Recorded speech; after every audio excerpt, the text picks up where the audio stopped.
নবীজি বলেন, তোমাদের কারো ভাগ্য যদি এমন হয় যে নাকি বেশি বেশি আল্লাহর কাছে দোয়া করতে পারো, তোমাদের ভাগ্য যদি এমন হয়, আপনাদের মাঝে এক লোক খালি দোয়া করে, আল্লাহ মাফ করে দেন, ফজরের পরেও দোয়া করে, মাগরিবের পরেও মসজিদের কোনায় বসে দোয়া করে, এশার পরেও দোয়া করে, জোহরের পরে কোনায় বসে আল্লাহর কাছে চোখের পানি ছাড়ে, নবীজি বলেন যে বেশি বেশি দোয়া করার অভ্যাস হয়ে যায়, ফুতিহা লাহু আবওয়াবুর রাহমা, আল্লাহর রহমতের খাজানা তার জন্য খুলে দেওয়া হয়।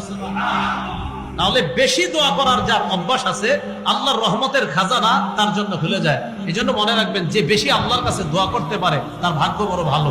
খুব বেশি আল্লাহর কাছে দোয়া করা, আল্লাহ আমাদেরকে বেশি দোয়া করার তৌফিক দান করেন।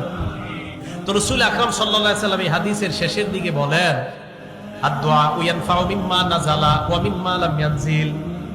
যেই গজব নাজিল হয়েছে এই গজবেও দোয়া কার্যকারী, যেই গজব নাজিল হয় নাই ওই গজবেও দোয়া কার্যকারী। যেই গজব নাজিল হয়েছে এই গজবেও, এই গজবটা দূর করার জন্য দোয়া কার্যকারী, আর যেই গজব নাজিল হয় না এটা দূর করার জন্য দোয়া কার্যকারী। তাহলে গজব নাজিল হয় এটার জন্য দোয়া কার্যকরী, আর যদি গজব নাজিল না হয় এটা দূর করার জন্য দোয়া কার্যকারী। কিভাবে? গজব পাশের এলাকায় আসছে, আমার এলাকায় এখনো আসে নাই, আল্লাহ করোনা তো এই এলাকায় আছে, আল্লাহ এই এলাকায় যেন না আসে। খুব বেশি বেশি দোয়া করে আশা করা যায় এই গজব দূর করা যাবে।